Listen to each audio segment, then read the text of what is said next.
جہاں پر قرآن مجید پڑھایا جاتا ہے، جہاں پر قرآن مجید کی تعلیم دی جاتی ہے اور لی جاتی ہے۔ اور آقا دو عالم صلی اللہ تعالیٰ علیہ وسلم نے ان لوگوں کے بارے میں کیا ارشاد فرمایا جو سارا دن قرآن پڑھتے ہیں اور پڑھاتے ہیں؟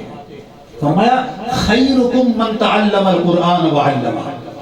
لوگوں تم سوچتے ہو، خیال کرتے ہو کہ میں فلاں علم حاصل کروں گا، فلاں کاروبار کروں گا، میرے پاس اتنے پیسے آ جائیں گے، میرے پاس اتنی جائیداد آ جائے گی، میرے پاس یہ وزارت آ جائے گی، میرے پاس یہ امارت آ جائے گی، میرے پاس یہ حکومت آ جائے گی، میرے پاس یہ خزانے آ جائیں گے۔ اے لوگوں میں تمہیں بات بتاتا ہوں کہ سب سے بہترین شخص کون ہے، سب سے بہترین اور اعلیٰ شخص کون ہے؟ فرمایا خیرکم من تعلم القرآن وعلمہ۔ تم سب میں سے بہترین وہ بندہ ہے جو قرآن پڑھتا ہے اور قرآن پڑھاتا رہتا ہے، جو قرآن پڑھتا ہے اور قرآن پڑھاتا رہتا ہے۔ فرمایا تم میں سے بہترین وہ شخص ہے۔ اور یہ قرآن مجید کیا ہے؟ فرمایا ذالک الکتاب لا ریب فیہ۔ یہ قرآن مجید وہ ذیشان کتاب ہے جس میں کسی قسم کا کوئی شک و شبہ نہیں ہے۔ یہ آیت مبارکہ جب نازل ہوئی نا تو حضرت جبریل امین بارگاہ مصطفیٰ علیہ تحیت و ثنا میں حاضر ہوتے تو عرض کرتے ہیں الف لام میم ذالک الکتاب لا ریب فیہ۔ تو حروف مقطعات ہیں الف لام میم، تو ان کے معنی جتنے بھی مترجمین و مفسرین ہیں کسی نے اس کا معنی نہیں کیا، اس کے معنی عام بندے کو پتہ ہی نہیں ہے، علماء بھی نہیں جانتے، یہ خواص ہیں جن کو اللہ عطا کر دے۔ تو حضرت جبریل امین کو بھی نہیں پتا تھا، تو بارگاہ مصطفیٰ علیہ تحیت و ثنا میں حاضر ہوئے، عرض کرتے ہیں الف، آقا علیہ السلام ارشاد فرماتے علم تو، میں جان گیا، لام علم تو، میم علم تو عرض کرتے ہیں یا رسول اللہ صلی اللہ تعالیٰ علیہ وسلم میں لے کر آنے والا ہوں، مجھے نہیں پتا، آپ کو کیسے پتا ہے؟ تو فرمایا میرے رب نے مجھے سکھا دیا ہے، اس کا علم میرے رب نے مجھے عطا فرمایا ہے۔ اور پھر اگلی آیت اس پہ دلالت کرتی ہے، اللہ رب العزت کے ارشاد ذالک الکتاب لا ریب فیہ۔ یہ ذالکہ کا معنی ہوتا ہے وہ، ھذا کا معنی ہے یہ۔ کتاب تو موجود تھی وہاں، وہ پڑھ کر سنا رہے تھے، تو کہنا تو یہ چاہیے تھا کہ ھذا الکتاب لا ریب فیہ، کہ یہ کتاب جس کو ہم پڑھا رہے ہیں، بتا رہے ہیں، جو آپ پر نازل ہو رہی ہے، یہ کتاب جس میں شک نہیں ہے۔ لیکن فرمایا ذالک الکتاب، فرمایا وہ کتاب، جس طرح ہم کسی کو نہیں یاد کرواتے وہ بات یاد کرو جو پچھلے سال یا 10 سال قبل ہوا تھا، جو 20 سال پہلے جو واقعہ ہوا تھا وہ واقعہ یاد کرو۔ تو اللہ رب العزت بھی اپنے حبیب کریم صلی اللہ تعالیٰ علیہ وسلم کو یہی فرما رہا ہے، ذالک الکتاب، اے حبیب وہ عظیم کتاب ہے، یہ قرآن کوئی نئی کتاب نہیں ہے، یہ وہ عظیم الشان کتاب ہے کہ اے حبیب جب اس دنیا میں آپ نہیں آئے تھے تو عالم ارواح میں میں نے وہ کتاب آپ کو پڑھا دی تھی۔ یہ وہ عظیم الشان کتاب ہے کیونکہ اس کا ذکر بھی اللہ نے قرآن میں کیا، فرمایا الرحمن علم القرآن، رب رحمان نے یہ قرآن اپنے حبیب کریم صلی اللہ تعالیٰ علیہ وسلم کو سکھا دیا ہے۔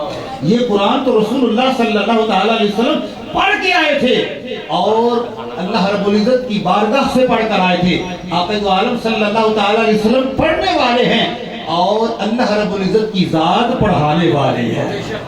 فرمایا الرحمن علم القرآن، کہ رب رحمان نے قرآن سکھا دیا ہے اس کو اپنے حبیب کریم صلی اللہ تعالیٰ علیہ وسلم۔ نازل به الروح الامین علی قلبک لتکون من المنذرین، اے حبیب بعد میں اس کو پھر تھوڑا تھوڑا کر کے نازل کیا ہے آپ کی سہولت کے مطابق، اور جبریل امین اس کو لے کر آئے اور آپ کے قلب اطہر پر نازل کیا گیا ہے۔ یہ رسول اللہ صلی اللہ تعالیٰ علیہ وسلم کے دل اطہر پر یہ قرآن نازل ہوا۔ تو فرمایا ذالک الکتاب لا ریب فیہ، وہ ذیشان کتاب ہے اے حبیب جو عالم ارواح میں آپ نے پڑھی تھی، اپنے رب سے پڑھی تھی، جو علیم و خبیر خدا ہے، اس علیم و خبیر خدا نے اے حبیب یہ ساری کتاب آپ کو پہلے ہی پڑھا دی ہے۔ الرحمن علم القرآن، کہ رب رحمان نے یہ قرآن مجید سکھا دیا۔ احباب جی وقات یہاں پر بھی ایک دو نکتے ہیں۔ فرمایا الرحمن، اللہ تعالیٰ نے یہاں پر اپنی صفت رحمانیت کا ذکر کیا کہ رب رحمان نے آپ کو سکھا دیا۔ مدارس ہوتے ہیں، اسکول کی ہیڈ ماسٹر موجود ہیں، کالجز ہیں، یونیورسٹیز ہیں، بعض اوقات بچہ فیل ہو جاتا ہے، ناکام ہو جاتا ہے، اس کی کچھ وجوہات ہوتی ہیں۔ کسی مدرسے کا، اسکول کا، کالج کا بچہ ناکام ہو گیا، وجہ کیا ہے؟ یا تو وہ استاد قابل نہیں ہوگا، استاد خود قابل نہیں ہے، پڑھا لکھا نہیں ہے، وہ بچوں کو کیا پڑھائے گا؟ لیکن یہاں پر فرمایا الرحمن، اے حبیب آپ کا جو استاد ہے وہ خود رب رحمان ہے۔ آپ نے کسی عام بندے سے کچھ نہیں پڑھا، آپ نے اس دنیا میں کسی سے کچھ سیکھا ہی نہیں ہے، آپ تو امی پیدا ہوئے، آپ کو سکھانے والی ذات خود خدا کی ذات ہے جو ہر حوالے سے مکمل ہے، جو ان اللہ علی کل شیء قدیر ہے، جو علیم بذات الصدور ہے۔ اس خالق و مالک نے اے حبیب اس کامل استاد نے آپ کو پڑھایا۔ بعض دفعہ یہ بھی ہوتا ہے استاد بھی کامل ہوتا ہے لیکن پڑھنے والا شاگرد جو ہے وہ کامل نہیں ہے، وہ پڑھنا ہی نہیں چاہتا، اس کا دل ہی نہیں لگتا۔ حضور نبی کریم صلی اللہ تعالیٰ علیہ وسلم تو سید الانبیاء ہیں، سید المرسلین ہیں۔ حضرت جبریل امین بارگاہ مصطفیٰ علیہ تحیت و سلام میں حاضر ہوتے نا، تو آقا علیہ الصلوۃ والتسلیم نے پوچھا جبریل تو کتنے نبیوں کے پاس آیا ہے؟ تو عرض کرتا ہے یا رسول اللہ صلی اللہ تعالیٰ علیہ وسلم میں سارے نبیوں کے پاس رب کا پیغام لے کر آتا رہا، میں نے حضرت آدم علیہ السلام کی زیارت بھی کی ہے، میں نے حضرت شیش کو بھی دیکھا ہے، میں نے حضرت نوح کو بھی دیکھا ہے، میں نے حضرت ابراہیم کو بھی دیکھا ہے، میں نے حضرت اسحاق کو بھی دیکھا ہے، میں نے حضرت یوسف کو بھی دیکھا ہے، ان کا حسن یوسف بھی دیکھا ہے۔ یا رسول اللہ میں نے حضرت موسیٰ علیہ السلام کی بھی زیارت کی ہے، میں نے حضرت عیسیٰ کو بھی دیکھا ہے۔ تو فرمایا بتا تو صحیح ہمیں کیسا پایا ہے؟ تو حضرت جبریل امین عرض کرتے ہیں کلمت الارض مشارقہا و مغاربہا، یا رسول اللہ صلی اللہ تعالیٰ علیہ وسلم میں نے زمین کے مشارق و مغارب کو دیکھا، کائنات کی وسعتوں کو دیکھا، میں جنت کے میں بھی گیا، میں نے آسمانوں میں بھی دیکھا، فرشتوں کو بھی دیکھا۔ یا رسول اللہ آپ کی مثل میری آنکھ نے آج تک دیکھا ہی نہیں ہے۔ نعرہ تکبیر، میری سالت، میری سالت، میلاد مصطفیٰ، شان قرآن، شان قرآن، عظمت قرآن۔ آفاق ہا گردیدام مہرے بتا گردیدام بسیار خوباں دیدام لیکن تو چیزیں دی گئی۔ یا رسول اللہ میں نے کائنات کا ذرہ ذرہ اور چپا چپا چھان مارا، یا رسول اللہ آپ جیسا نہیں دیکھا۔ تو دینے والا جو استاد ہے وہ بھی بے مثل و بے مثال ہے، اور جو لینے والا جو شاگرد ہے وہ بھی بے مثل و بے مثال ہے، وہ بھی بے مثل و بے مثال ہے۔ پھر مجھے بتائیں کیا دینے والے نے کوئی کمی چھوڑی ہوگی اور لینے والے نے کوئی کمی چھوڑی ہوگی؟ دینے والے نے بھی کمی نہیں چھوڑی۔ جو کچھ آپ نہیں جانتے تھے آپ کے رب نے آپ کو سکھا دیا،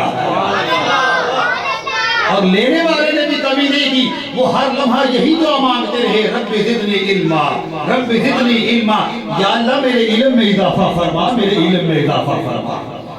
پھر بعض دفعہ یہ ہوتا ہے کہ استاد بھی کامل ہو، شاگرد بھی بڑا کامل ہو، لیکن جو نصاب پڑھایا جا رہا ہے وہ نصاب اس لیول کا نہیں ہے، اس کا معیار وہ نہیں ہے۔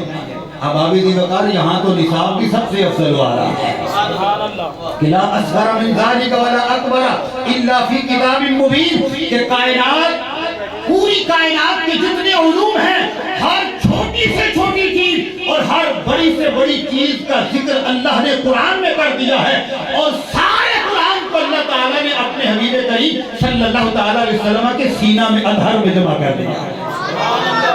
نزل به الروح الامین علی قلبک لتکون من المنذرین۔ اے حبیب ہم نے اس قرآن کو آپ کے دل اظہر اور قلب اظہر پر نازل کیا ہے، تمام علوم قرآن میں ہیں اور سارا قرآن آپ کے سینہ اظہر میں موجود ہے۔ اور حضور صلی اللہ تعالیٰ علیہ وسلم کا علم تو اس سے بھی ماورا ہے، کیونکہ معراج کی رات جب آقا دو عالم صلی اللہ تعالیٰ علیہ وسلم بارگاہ خداوندی میں حاضر ہوتے ہیں تو فَأَوْحَا إِلَىٰ عَبْدِهِ مَا أَوْحَا، رب تعالیٰ نے ارشاد فرمایا اپنے بندے خاص کی طرف وحی فرمائی جو وحی فرمائی۔ اب آبادی وقات اس کا ذکر نہ قرآن میں ہے نہ حدیث طیبہ میں۔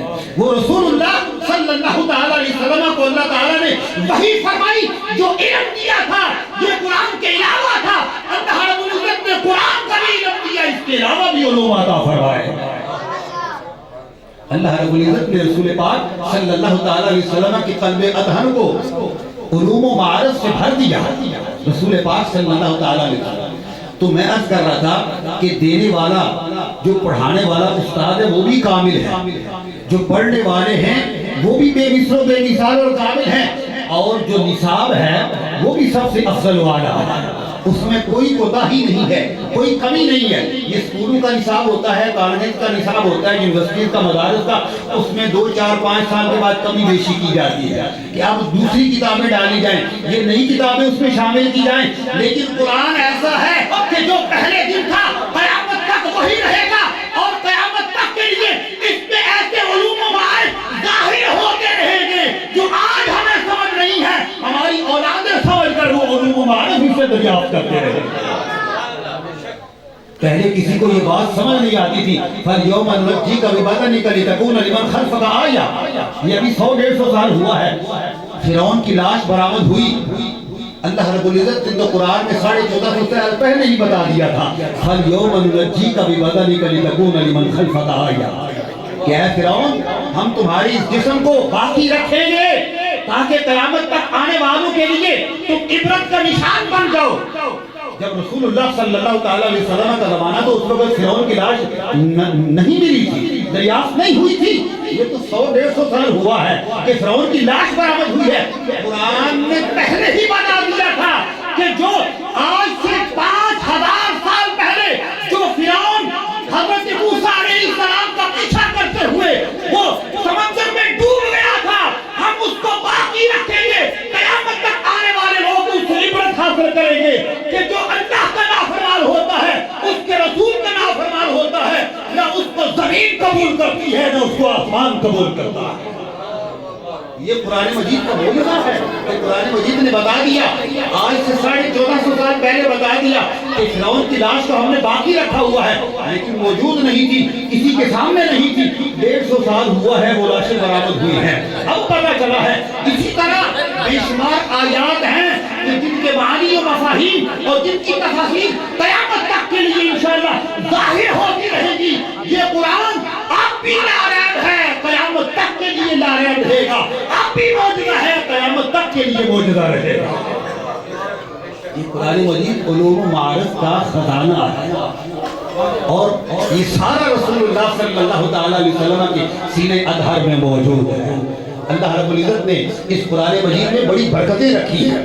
اس قرآن مجید میں اس قرآن مجید کو صرف تلاوت کریں، پڑھیں تو خدا کی قسم اللہ کی رحمتیں بھی نازل ہوتی ہیں، اس کے فرشتے بھی نازل ہوتے ہیں۔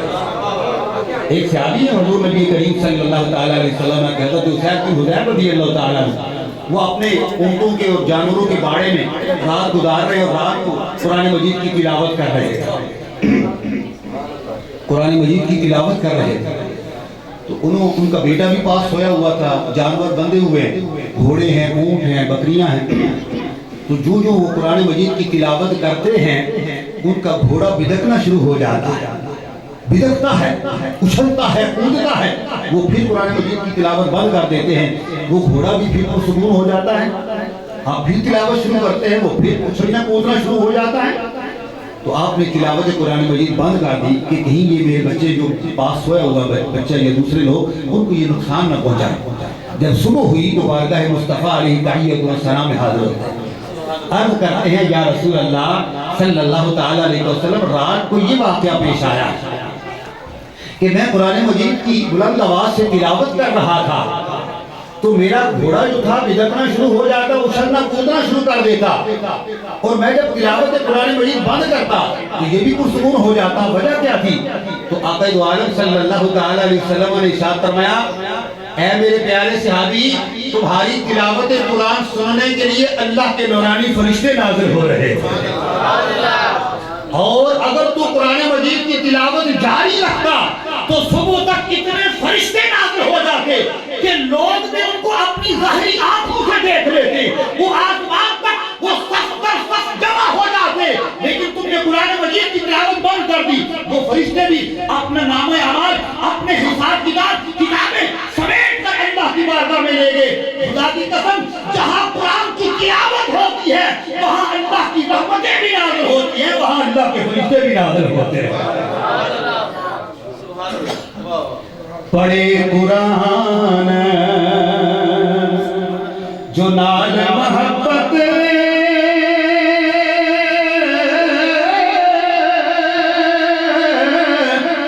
سنن فرشتے بھائی،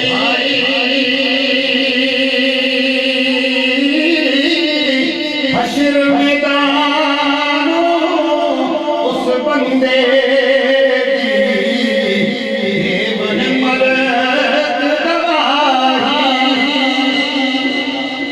جو بھی شخص قرآن مجید کو محبت کے ساتھ پڑھتا ہے، فرشتے بھی اس کا قرآن سنتے ہیں اور وہ اس دنیا میں بھی اس کی گواہی دے گی، کل حشر کے دن بھی گواہی دے گی کہ یا اللہ ہم نے سنا ہے یہ تیرے قرآن کو بڑی محبت کے ساتھ پڑھ رہا تھا۔ جس جگہ پر، جس بستی میں اللہ کی قرآن کی تلاوت ہوتی ہے وہاں اللہ کی رحمتیں نازل ہوتی ہیں۔ آپ خوشبخت لوگ ہیں کہ ان علاقوں میں، محلوں میں یہ مدارس ہیں جہاں صبح صادق کے وقت، تہجد کے وقت بچے اٹھ کر قرآن مجید کی تلاوت شروع کر دیتے اور رات دیر تک قرآن مجید کی تلاوت ہوتی رہتی ہے، تلاوت ہوتی رہتی ہے۔ یہ رحمتیں اس ادارے پر بھی برستی ہیں، اس گلی پر بھی برستی ہیں، اس محلے پر بھی برستی ہے۔ یہ اللہ کی رحمتوں کے نزول کا ذریعہ ہوتا ہے۔ اسی لیے تو رسول اللہ صلی اللہ تعالیٰ علیہ وسلم نے ارشاد فرمایا کہ جب ایک بچہ گھر سے قرآن مجید کی پڑھنے کے لیے نکلتا ہے، قرآن مجید کی تعلیم حاصل کرنے کے لیے نکلتا ہے، تو اللہ تعالیٰ کے نورانی مخلوق فرشتے اس کے پاؤں تلے پر بچھاتے ہیں۔ وہ پھر بظاہر تو زمین کے اوپر چل رہا ہوتا ہے، لیکن حقیقت میں وہ اللہ کے نورانی مخلوق فرشتوں کے پروں پر چل رہا ہوتا ہے۔ مجھے بتائیں یہ کتنا بڑا اعزاز ہے، یہ کتنا بڑا اعزاز ہے۔ یہ اعزاز کسی دنیا دار کو حاصل نہیں ہے۔ دنیا کا بڑے سے بڑا بادشاہ آ جائے، امریکہ کے صدر آتے ہیں، دوسرے صدور آتے ہیں تو ریڈ کارپٹ بچھائے جاتے ہیں، وہ جہاز سے اترتے ہیں تو وہاں ریڈ کارپٹ ہوتے ہیں، وہ جہاں جاتے ہیں گاڑی سے اترتے ہیں تو ریڈ کارپٹ ان کا استقبال کیا جاتا ہے، لوگ موجود ہوتے ہیں، جو ہے وہ امراء اور وزراء موجود ہوتے ہیں ان کا استقبال کرنے کے لیے، ریڈ کارپٹ کے اوپر ان کو وصول کیا جاتا ہے، ان کا استقبال کیا جاتا ہے۔ ارے قرآن جائیں اس بچے کی عزت پر، اس بچے کی عظمت پر کہ جو غریب گھرانے کا بچہ ہے، جو نادار گھرانے کا بچہ ہے، جو ہی گھر سے نکلتا ہے اللہ کے قرآن کی تلاوت کے لیے، اللہ کے قرآن کی تعلیم کے لیے، تو اللہ کے نورانی مخلوق فرشتے اس کے پاؤں تلے پر بچھا دیتے ہیں۔